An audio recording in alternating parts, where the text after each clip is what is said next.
Bonjour, bonjour. Je suis ravie de vous voir toujours plus nombreux pour la suite de mes mémoires. Mais aujourd'hui, je dois vous prévenir que nous arrivons à une période sombre et tourmentée, pour ma famille et moi-même, bien sûr, mais surtout pour l'Europe entière, qui sortira exsangue de ces 4 années. C'est pourquoi j'espère que vous ne m'en voudrez pas d'abandonner ma légèreté habituelle pour vous parler de certains événements qui bouleversent une vie. Mais je suis sûre que vous comprendrez. Je vous ai laissé la dernière fois à l'annonce de la guerre. Lorsque la mobilisation fut décrétée en France le 1er août 1914, les campagnes étaient en pleine saison des moissons, et les paysans aux alentours du château, qui fauchaient à tour de bras, furent cueillis, c'est le cas de le dire, par la nouvelle. Mon grand-père, lui, se doutait depuis longtemps qu'on en arriverait là, mais ne nous en avait pas parlé pour ne pas nous inquiéter avant ce terme fatal. Nous prîmes tous un coup de massue sur la tête à l'annonce de la guerre, et ensuite les événements s'enchaînèrent à toute allure, puisque 2 semaines plus tard, le 15 août, tous les Français aptes à défendre le pays étaient mobilisés pour un conflit qu'on imaginait de courte durée, même si les Allemands étaient perçus comme des ennemis redoutables. Toute une génération de jeunes Européens allait être livrée en pâture à ce combat infernal. Personne ne peut comprendre, sans l'avoir vécu, la douleur abominable d'une séparation qui peut être définitive avec l'être aimé. À l'annonce de la mobilisation de mon père, ma mère était devenue l'ombre d'elle-même, n'ayant même plus la force de parler.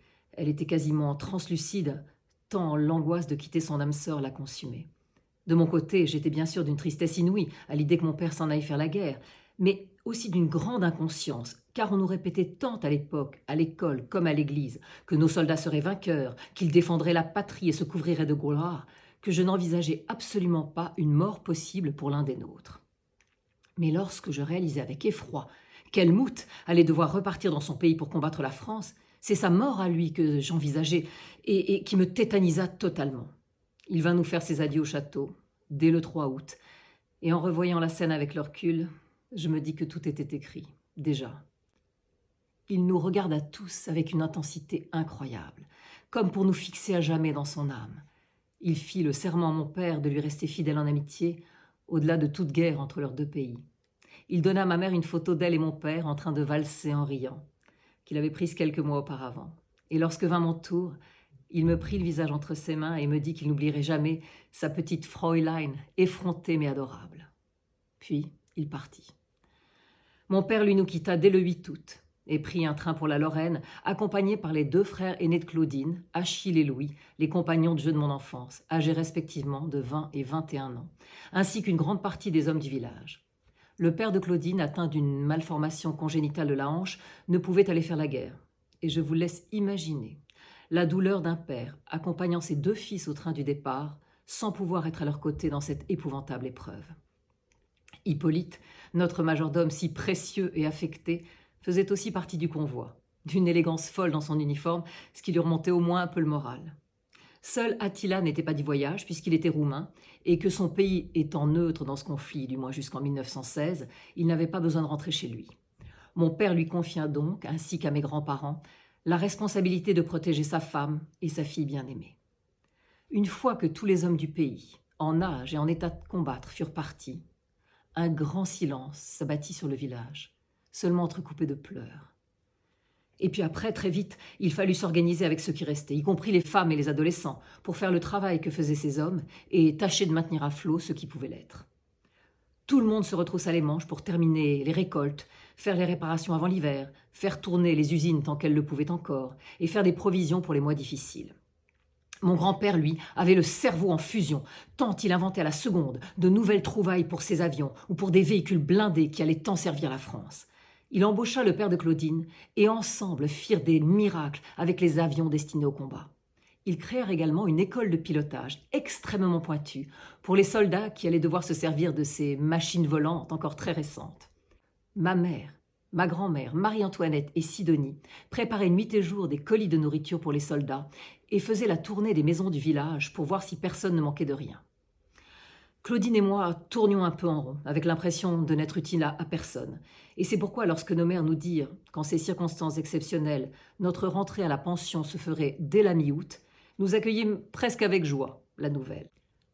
Attila nous conduisit donc toutes les deux en voiture à une 50aine de kilomètres de chez nous, chez les sœurs du Grand Pardon, que nous appelâmes très vite les sœurs de la Grande Flagellation, pour nous faire sourire et nous donner un peu de courage. La pension des sœurs se trouvait dans un couvent cistercien majestueux, quoiqu'un peu décati depuis la Révolution, mais surtout glacial à cause des courants d'air qui vous transperçaient. Nous fûmes accueillis par la mère supérieure, mère Thérèse de la Force, une grande et assez belle femme qui avait toutefois la particularité d'avoir les yeux vairons.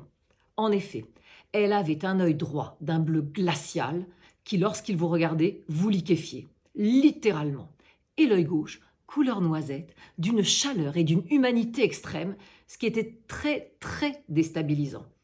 J'appris vite qu'elle usait de l'un ou de l'autre en fonction de ce qu'elle avait à vous dire, et que sa méthode, alternant le chaud ou le froid, était extrêmement efficace pour garder le contrôle des troupes. C'était une fille de la grande bourgeoisie que son fiancé avait trahi en partant avec une autre lorsque son père à elle avait été ruiné par un escroc. Elle avait décidé de se consacrer à autre chose qu'un mari, ce que devait faire une femme à l'époque, et elle tenait la pension d'une poignée de fer, veillant à ce que ces jeunes pensionnaires en sortent avec du plomb dans la cervelle, une solide culture et moins d'illusions sur la vie, sur les hommes en particulier, qu'en y entrant. Le quotidien à la pension était dur. Entre le froid, les dortoirs surpeuplés de jeunes filles entre 12 et 18 ans prêtes à se crêper le chignon, les lits dont les ressorts vous labouraient les côtes, la toilette vite faite à l'eau glacée et la nourriture non seulement servie en portions très réduites, mais de surcroît avec le même goût de pommes de terre bouillies quel que soit le plat. J'aurais dû me sentir affreusement mal dans ce milieu sévère à l'organisation militaire, moi qui venais d'un cocon protecteur où mes moindres souhaits étaient exaucés et où j'avais le privilège de me prélasser tous les jours dans un bain bien chaud. Mais bizarrement, cette discipline poussée à l'extrême me plut énormément. Et je dois dire que je l'ai gardée toute ma vie, ce qui, je crois, m'a permis de vivre dans une forme olympique moralement et physiquement, malgré tous les coups durs et les peines affreuses que j'ai pu parfois connaître. Claudine, de son côté, ne changea rien à ses habitudes. Elle n'échangeait guère de mots avec les autres pensionnaires et continuait d'écrire frénétiquement dans ses cahiers. Elle suivait le déroulement de la guerre avec un intérêt extrême et très vite, elle demanda régulièrement à être reçue par notre mère supérieure pour des conciliabules interminables dont je ne connus jamais la teneur, mais dont j'appris la finalité après la guerre. Notre Claudine, malgré son jeune âge, avait réussi à se rendre utile à la patrie, mais j'y reviendrai plus tard. Comme dans toute communauté, aussi bien parmi les sœurs que parmi les autres élèves, il y avait des filles formidables et des pestes, des crâneuses et des introverties, de vraies méchantes et des anges tombés du ciel. Bref, un échantillon condensé de la nature humaine qui me permit, en ces 4 années passées en pension, de me faire une idée assez précise de ce qu'on pouvait attendre ou pas de nos semblables, tout en sachant qu'on n'était jamais à l'abri d'une bonne surprise. Ou d'une mauvaise. Claudine et moi rentrions chez nous uniquement pour les vacances de Noël, de Pâques et d'été. Et nous étions totalement déphasés en arrivant dans nos maisons respectives, que nous avions connues, bruyantes, remplies de va-et-vient incessants, de rires, d'enfants qui se chamaillaient chez Claudine et de couples qui valsaient chez moi au château. Tout ça était bien loin et semblait ne jamais pouvoir revenir. Chez Claudine, sa maman avait vieilli 10 ans, tant l'angoisse pour ses 2 fils la rongeait jour et nuit. Son père travaillait sans relâche aux côtés de mon grand-père et s'épuisait à la tâche pour oublier le sentiment de culpabilité qu'il avait de ne pas avoir pu aller au combat aux côtés de ses 2 fils. Les autres frères et sœurs de Claudine se disputaient sans conviction, et le sifflet avait même été rangé, n'étant plus nécessaire tant les enfants obéissaient à leur mère au doigt et à l'œil afin de ne pas l'attrister davantage. Au château, la transformation était encore plus radicale, puisque dès novembre 1914, ma grand-mère Épiphanie avait décidé de transformer une des ailes en hôpital militaire pour y accueillir les blessés qui, hélas, dès le début de ce conflit abominable, arrivèrent en masse. Ma mère se jeta à corps perdu dans le soin aux blessés, ayant l'impression que chacun d'eux pourrait être mon père. Elle devint une infirmière exceptionnelle, de douceur, de dévouement et d'efficacité, sous la houlette du docteur Fraissinet, notre vieux médecin du village. Le seul problème avec maman et sa beauté inaltérable malgré la douleur, c'est que tous les soldats blessés se croyaient morts et arrivaient au paradis accueillis par un ange. Et la plupart d'entre eux n'en démordaient pas. Nous étions tous dans l'attente de lettres de mon père, d'Helmut, des frères de Claudine et de tous ceux qui étaient partis au front. Et le facteur avait la lourde tâche d'apporter des nouvelles qui parfois brisaient le cœur de celles qui les recevaient. Ma mère avait reçu la première lettre de mon père dès fin août 1914. Lettre dans laquelle il lui racontait la bataille sanglante de Charleroi et les 5 jours de combat au cours desquels 40 000 soldats français, qui 2 semaines plus tôt étaient encore chez eux avec leurs familles, perdirent la vie. Pour la première fois de son existence, mon père, comme beaucoup d'autres, fut confronté de manière violente et frontale à la mort, et la mort d'un compagnon d'armes avec lequel on plaisantait 1 heure avant pour se donner du courage.